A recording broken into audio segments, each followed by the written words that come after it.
Romanos capítulo 3, vamos ler do 23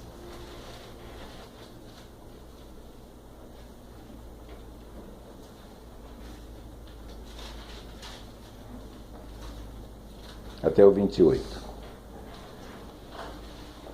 Romanos capítulo 3, do 23 ao 28.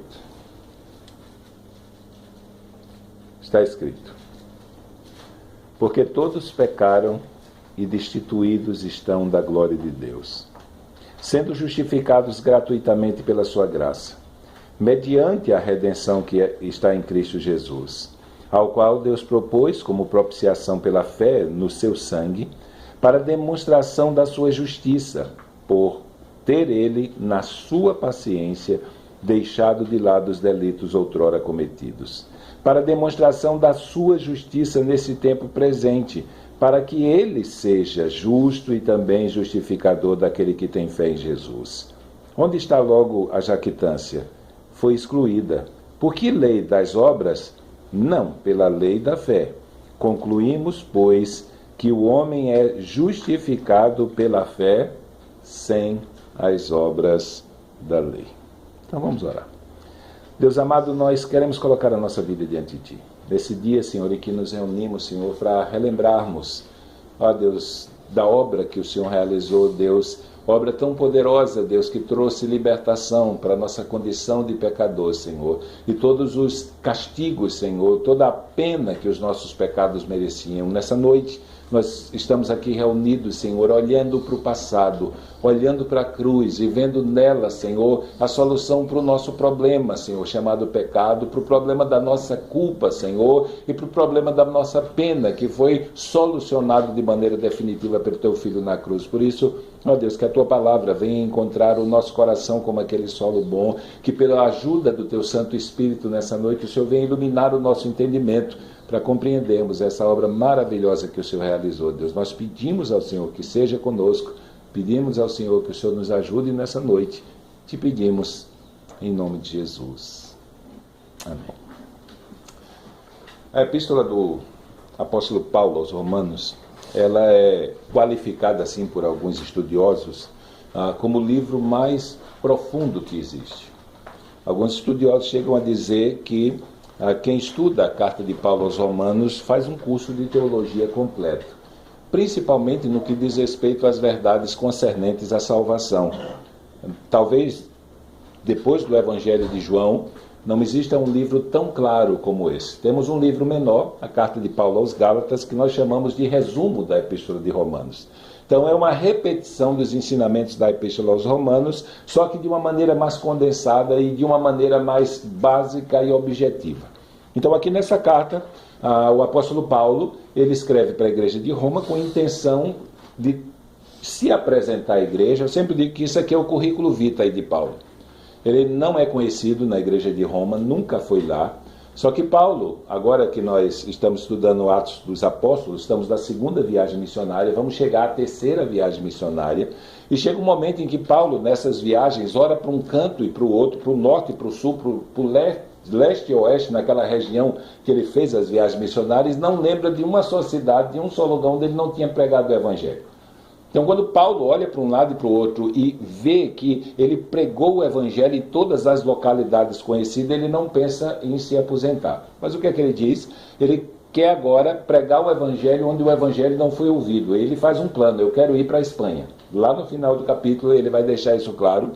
E o que é que acontece? Ele quer uma igreja que apoie ele nessa nova empreitada, nessas viagens missionárias para a Espanha, como a igreja de Antioquia apoiou ele na primeira, na segunda e na terceira viagem. Então, já que a igreja não conhece ele, ele escreve essa carta para se apresentar. Ele reivindica a autoridade apostólica dele no início e diz para a igreja que ele foi chamado para pregar o Evangelho, anunciar o Evangelho. E ele diz para os romanos: eu quero abençoar vocês também, mas o intuito dele era que a igreja enviasse ele para a Espanha, a fim de que os espanhóis ouvissem o Evangelho. E ele, no versículo 16 do capítulo 1, ele vai dizer que não se envergonha desse Evangelho, porque é o poder de Deus para a salvação de todo aquele que crê. E a partir do verso 17, quando ele fala da justiça de Deus que se revela no Evangelho, de fé em fé, ele vai mostrar por que a igreja de Roma deve mandá-lo para os espanhóis. E aí o capítulo 1, 2 e 3, mais especificamente a partir do versículo 18, fala da condição em que todo ser humano se encontra diante de Deus por causa do pecado e da corrupção que o pecado subjugou esse ser humano a ponto de impossibilitá-lo de viver qualquer tipo de estilo de vida que Deus possa olhar para ele e salvá-lo por si mesmo. Então, via de regra, a parte da pregação evangélica e da pregação evangélica que tem como fundamento o evangelho da graça, então todas as religiões do mundo de alguma maneira tentam alimentar no coração do homem a ideia de que ele é bom e que ele é uma pessoa boa e por causa da sua bondade Deus vai dar um lugarzinho dele no céu. Então essas últimas semanas a gente tem saído muito de casa para pregar para pessoas que não conhecem o Evangelho, e é complicado lidar com isso, né? A gente não desespera e não desiste, porque a gente sabe que o convencimento e a iluminação para compreender a mensagem da graça é Deus que dá. Mas nós pregamos e mostramos que foi a morte de Cristo que salva a vida dele, que pela morte de Cristo ele tem os seus pecados perdoados, e aí contamos tudo aquilo que Cristo fez e os benefícios, e terminamos de pregar, a pessoa diz, mas pro céu quem vai para o céu é gente boa. E a gente fica meio desesperado, mas a gente sabe que de alguma maneira real é o Espírito Santo que tem que convencer a vida dessa pessoa. Esse é um poder que outra escritura, outro livro não tem. Ele é particular da Bíblia, o poder de transformar a natureza do ser humano. Então Paulo, capítulo 1, 18, fala sobre a consequência pior da queda e do pecado, é que os seres humanos que vêm a esse mundo por causa do pecado, eles estão debaixo da ira de Deus. Da ira. E Deus está vindo dos céus à terra para acertar conta com os pecadores. E se chegar o dia do acerto de conta e esse pecador não houver conhecido a justiça de Deus que se revela em Cristo e não haver aceitado essa justiça como para a sua vida, ele vai perder a sua vida e ele vai perecer eternamente. E aí Paulo vai dar os motivos. Olha, eles rejeitaram Deus, se acharam sábios demais, e aí criaram um novo plano de salvação que depende do esforço deles para se salvar. Eles se corromperam fisicamente, e aí Paulo vai abordar a questão do homossexualismo masculino e feminino como o reflexo de um ser humano que se rebelou contra o Criador. Depois ele demonstra que esse afastamento do Criador e uma vida devotada e vivida à mercê do pecado vai influenciá-lo moralmente e vai influenciá-lo no seu convívio social. E aí Paulo, do 26 até o final, o 38, ele vai dar uma lista de manifestações do pecado na vida do ser humano que testificam a realidade de que se ele comparece diante do tribunal de Deus dessa maneira, ele será indesculpável. E aí ele sai abordando essas realidades, mostrando que o não-judeu é pecador, porque o judeu se achava o gás da Coca-Cola, né, o último, até hoje, né, pacotinho do biscoito no que diz respeito à comunhão com Deus e à promessa de participação no seu reino. E Paulo demonstra no capítulo 12 que o judeu também estava mal. E ele vai concluir no capítulo 3 dizendo, olha, ficou comprovado no 3, 8, que tanto judeus como gregos estão debaixo do pecado, estão na mesma situação. E aí ele começa a citar uma série de passagens a partir do 3:9 do Antigo Testamento que mostram para o judeu que isso foi anunciado lá, como está escrito, não há um justo, não há nenhum sequer, não há quem entenda, não há quem faça o bem, todos eles se extraviaram e juntamente se fizeram inúteis. Ele fala do uso da boca para abençoar e amaldiçoar ao mesmo tempo, e ele vai conduzindo o seu discurso até que no 3:23 ele dá o veredito. O mundo era separado, pelo menos para o judeu, por judeus e gentios. Ele coloca todo mundo no pacote e dá o veredito. Todos pecaram e destituídos estão da glória de Deus. Então, se o homem depende de si mesmo, depende do seu esforço, depende da sua bondade, depende da sua sabedoria ou de qualquer outra coisa à parte de Cristo, esperando que Deus venha salvá-lo por isso, a perdição será o fim desse homem. Então, se dependesse de mim, se dependesse de qualquer um de nós, nós nasceríamos, viveríamos e morreríamos na perdição. Porque nunca conseguiríamos viver uma vida agradável aos olhos de Deus que fosse suficiente para ele bater o seu martelo e dizer, eu gostei tanto de você que eu vou levar você comigo. Por quê? Porque para que a justiça de Deus punitiva ou retributiva, aquela que julga o pecador pelos seus erros, diga para alguém, você está amaldiçoado, só é necessário que a pessoa cometa um único pecado. E aí se a gente pergunta assim, isso é figura, porque na verdade a condenação foi lá no pecado de Adão, mas se você pergunta no meio de uma multidão, olha aqui, quem nunca cometeu pecado? Levante a mão. De vez em quando alguém levanta, eu já encontrei uma pessoa assim. E outra que estava conversando comigo, que ela dizia que a maior dificuldade que ela teve para aceitar o Evangelho era porque ela se achava sem pecado. Eu não tenho pecado. É igual Jesus quando estava pregando para aqueles judeus e disse que eles eram escravos. E ele disse, não, nós somos filhos de Abraão, nós nunca fomos escravos. Eles estavam imaginando a escravidão humana.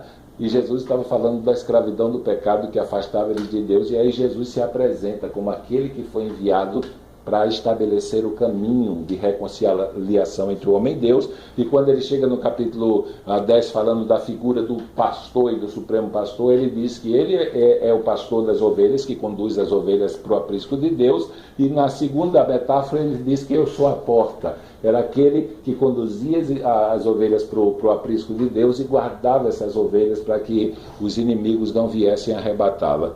Então aqui nós temos essa realidade. Todo o ser humano que vem a esse mundo nasce e vive, ele nasce e vive debaixo do pecado e como consequência disso, ele não tem comunhão com Deus, ele não tem relacionamento com Deus, ele está afastado de Deus por causa do pecado.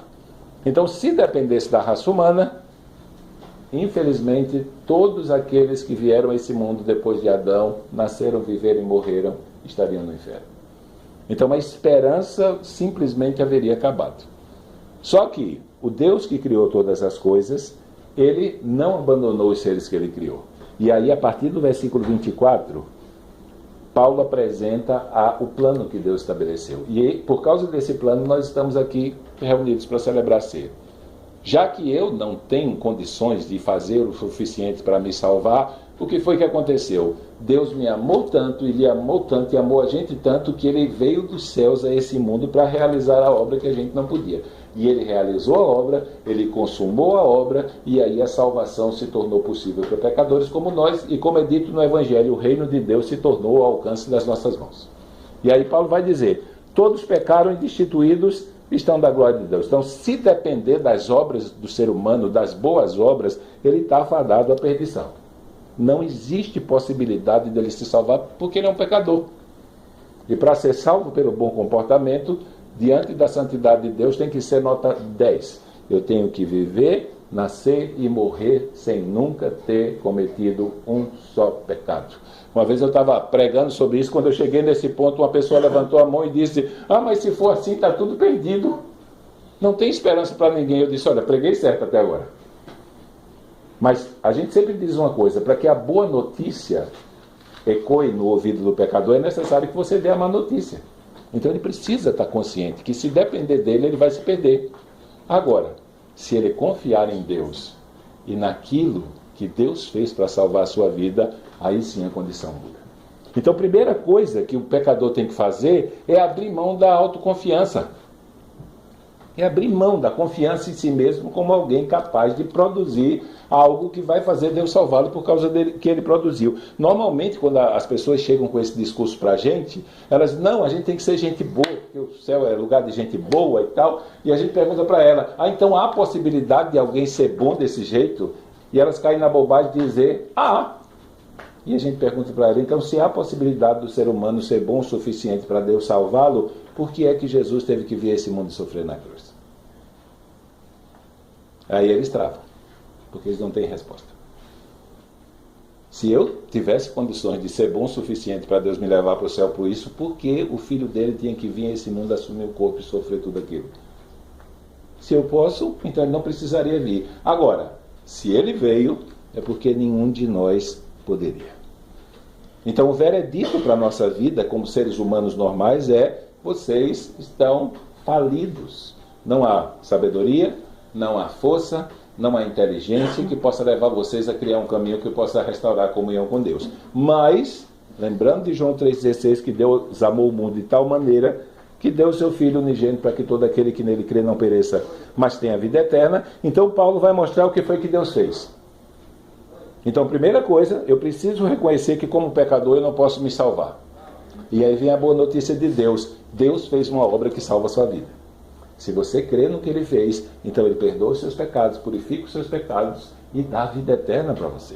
E é isso que Paulo vai dizer, que mesmo esse pecador, por causa do pecado primário de Adão e por causa dos pecados dele, ele simplesmente está vivendo longe de Deus. Longe de Deus. Mas Deus realizou uma obra. Então ele diz, no verso 24, ele vai usar 3 figuras aqui, não é? Ou 3 metáforas ele vai usar. A metáfora do tribunal. Ele vai explicar como o ser humano pode ser salvo. Esse ser humano que não tem esperança aqui, que está afastado de Deus e não tem nada que ele possa fazer para aproximá-lo de Deus. Paulo vai dizer em 3 metáforas, em 3 figuras assim, como Deus operou essa obra dele para que eu e você pudéssemos estar aqui olhando para o futuro e para a eternidade com certeza de que ao lado dele nós vamos habitar. Então, ele vai dizer, sendo justificados gratuitamente, mediante a redenção que é em Cristo Jesus, o qual Deus propôs como propiciação pela fé no seu sangue, para a demonstração da sua justiça, por ter ele, na sua paciência, deixado de lado os delitos outrora prometidos. Então, o que foi que Deus fez? O que o pecado trouxe para com a nossa vida? O pecado trouxe a corrupção a ponto de que, infelizmente, nós não conseguimos viver sem pecar. E se pecamos, a lei de Deus diz, você está amaldiçoado, está condenado. Segundo, o pecado nos afastou de Deus e da comunhão com Deus. Então há uma barreira que não existe sacrifício que a gente faça que possa removê-la. Nós, como pecadores, não temos, usando uma figura diante da lei de Deus, o sacrifício, sangue puro para oferecer, para perdoar os pecados. Terceiro, por causa dessa condição do pecado, nós estamos à mercê de encontrarmos no final da nossa caminhada e da nossa vida, ao invés do Deus Pai amoroso, misericordioso, o Deus irado, que está pronto para simplesmente aplicar o justo castigo e o justo sofrimento pelos nossos pecados eternamente. Então, Deus fez uma obra para nos livrar de tudo isso.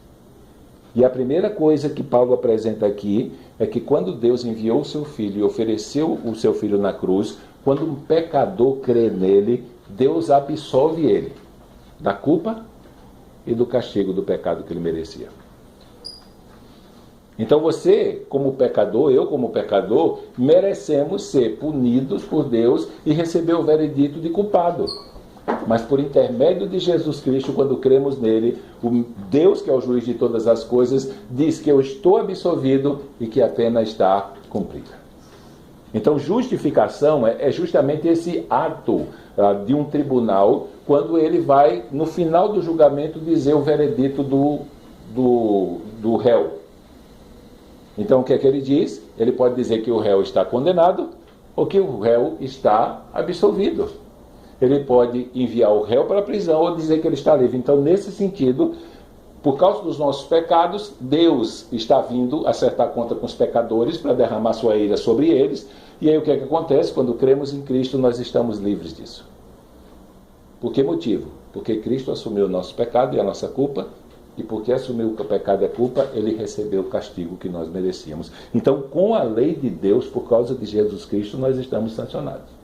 Estamos livres de qualquer aplicação. Por quê? Porque Jesus pagou o preço pela nossa libertação. Então, se por um lado ele usa a figura do tribunal lá, para dizer que quando cremos em Jesus Cristo, Deus já bateu o martelo e disse, você está livre, está absolvido da culpa e do castigo do seu pecado. Jesus diz isso em João 5,24, quem ouve a minha palavra e crê naquele que me enviou, tem a vida eterna. Não entra em juízo, mas já passou da morte para a vida. Então a vida eterna é algo que nós experimentamos aqui e experimentamos pela fé. Ele diz que essa declaração de absolvição, ela não vem porque nós pagamos alguma coisa ou fizemos nada por merecer, mas ele vai dizer que Deus fez isso gratuitamente. Ele nos deu a absolvição gratuitamente por causa do preço que o seu Filho pagou. Então ele vai dizer, sendo justificados gratuitamente pela sua graça, mediante a redenção que é em Cristo Jesus. Então, lá em Apocalipse capítulo 7, diz que Jesus comprou homens de todos os povos, tribos e línguas e nações com seu sangue. Ele fez um pagamento. Então, é justamente essa ideia aqui.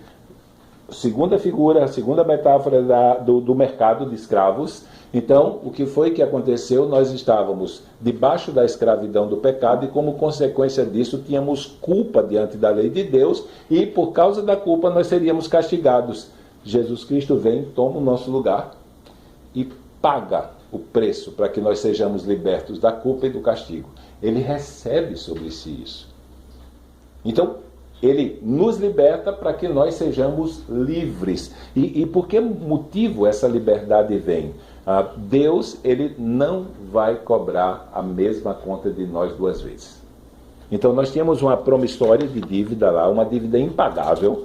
Os nossos pecados geraram uma dívida que nós não, por mais que nós nos esforçássemos para fazer coisas boas, nós nunca iríamos conseguir pagar. E aí o próprio Deus, na pessoa do seu Filho, vem a esse mundo, toma o nosso lugar, e a Bíblia diz que o nosso escrito de dívida, por causa dos nossos pecados, foi cravado com ele na cruz. Então tínhamos uma promissória. Quando Cristo morreu na cruz e cremos nele, Deus rasgou a promissória. Então, por que eu e você podemos olhar para o futuro com um olhar de esperança depois de termos crido em Cristo? Não existe mais conta para pagar. Jesus Cristo pagou a conta inteira. E é isso que nos faz ter esperança, saber que o nosso Salvador fez a obra completa por nós. Então, nós recebemos a salvação de graça, não porque ela não valia nada, mas porque foi pago um alto preço. O Filho de Deus veio a esse mundo e pagou pela nossa salvação. Ele vai dizer aqui que Deus propôs, mediante a redenção, que é o pagamento que é em Cristo Jesus, ao qual Deus propôs como propiciação pela fé no seu sangue. O que é que o versículo 18 diz? A ira de Deus se revela do céu contra toda a impiedade e perversão dos homens que detêm a verdade pela injustiça. Ou seja, ela já está sendo visível pela pecaminosidade que a gente vê nos nossos olhos. Só que essa ira, ela está caminhando para a sua consumação, que é o dia do julgamento e o lançamento das pessoas no lago de fogo. Mas agora, diante dos nossos olhos, nós estamos vendo essa ira se manifestando. Então, quando cremos em Cristo, o que é que acontece? O sangue de Cristo vem sobre a nossa vida. Agora, quando Deus olha para a gente, vê a justiça perfeita de Cristo, e a ira dele vai cair onde o sangue não está. É muito parecido com aquilo que aconteceu lá no Egito, quando o vingador, o anjo lá da morte, veio, e as casas onde ele via pintado nos umbrais da porta o sangue do cordeiro, ele passava direto e não matava. A ira de Deus não alcançava aquela casa, porque o sangue do cordeiro estava sobre ela. É a mesma coisa na nossa vida. Nascemos debaixo da ira, mas a partir do momento que o sangue do cordeiro foi aspergido sobre a nossa vida, trazendo perdão e purificação, nós estamos livres da ira do Criador. É por isso que temos que pregar para aqueles que ainda não creram, porque eles ainda estão nessa condição. Então, Cristo pagou o preço pela nossa libertação e pela fé no seu sangue, nós estamos absolvidos disso. Ele diz o qual Deus propôs como propiciação. Essa propiciação é justamente impedir o ato de Deus removendo a possibilidade da ira de Deus nos alcançar. Então, se estamos debaixo de Cristo, não tem ira de Deus, não tem condenação para nós. E Deus esperou isso. Paulo vai olhar para os romanos, o evangelho está chegando para eles agora, e Paulo está dizendo, olha para trás. Deus já podia ter chegado aqui na terra para acertar a conta. Mas ele foi paciente. Ele teve paciência com cada um de nós. Vivemos boa parte da nossa vida fazendo coisas desagradáveis, andando por caminhos que Deus não aprovava. Às vezes, dependendo do caso comum, como eu, assim, zombava quando alguém vinha pregar para mim o evangelho e tudo mais. E Deus teve paciência até aquele dia que o sangue de Cristo me alcançou. E a gente louva a Deus, porque eu podia ter morrido antes daquele dia. Mas no seu plano eterno, Deus teve paciência comigo até o dia em que a sua justiça me alcançou. Então Deus teve paciência, deixando de lado os pecados outroras cometidos, para a demonstração da sua justiça no tempo presente. Ou seja, a justiça de Deus é justamente o fato dele haver enviado o seu Filho a esse mundo para que ele se identificasse conosco como ser humano, assumisse o nosso pecado, assumisse a culpa do nosso pecado e fosse castigado no nosso lugar, para que, se o castigo foi aplicado, nós pudéssemos viver em liberdade. Aí ele vai dizer aqui, para demonstração da sua justiça no tempo presente, para que ele seja justo e também justificador daquele que tem fé em Jesus. Agora, uma coisa me chamou a atenção nesse texto, né? Já que o ser humano está debaixo da condenação de Deus e não consegue fazer nada para ser salvo, Deus assumiu a rédea da salvação. Então você vai dizer lá, sendo justificado gratuitamente por sua graça, mediante a redenção que há em Cristo Jesus. Depois ele vai dizer, o qual Deus propôs como propiciação pela fé no seu sangue. Lembra de Atos 20, 28? Paulo está reunido com os presbíteros de Éfeso e Mileto, e ele, quando vai se despedir dos presbíteros, ele diz, apacentai o rebanho sobre o qual o Espírito Santo vos constituiu bispos, para apacentardes o rebanho de Deus que ele comprou com o seu próprio sangue. Então, Deus é que estava à frente, Deus é que agiu porque foi pela graça, o sacrifício de Cristo foi planejado por Deus, a remoção da ira de Deus de sobre a nossa vida foi uma proposta de Deus, Deus propôs pela fé, o sangue de Cristo, que era Deus, foi o instrumento que Deus usou para trazer perdão para o nosso pecado. O que foi feito na cruz, nos libertando da condenação, é a sua justiça e não a nossa, é o contrário. Então, o ser humano normalmente ele quer que a sua justiça, a sua bondade, a sua obediência que salve ele, mas aqui não. A justiça que salve é a de Deus e não o do homem, e aí diz para que ele seja justo e também justificador daquele que tem fé. Ou seja, nós vamos ser salvos pela fé por causa da obra que Cristo fez e pelo fato de Deus haver aceitado essa obra. Então, tudo que diz respeito à nossa salvação chegou até nós por causa da obra que Deus realizou desde o princípio até o fim, porque nós não éramos capazes de fazer nada. E aí um judeu se gloriava que ia ser salvo pela obediência. Ele vai dizer, onde está logo a nossa jactância?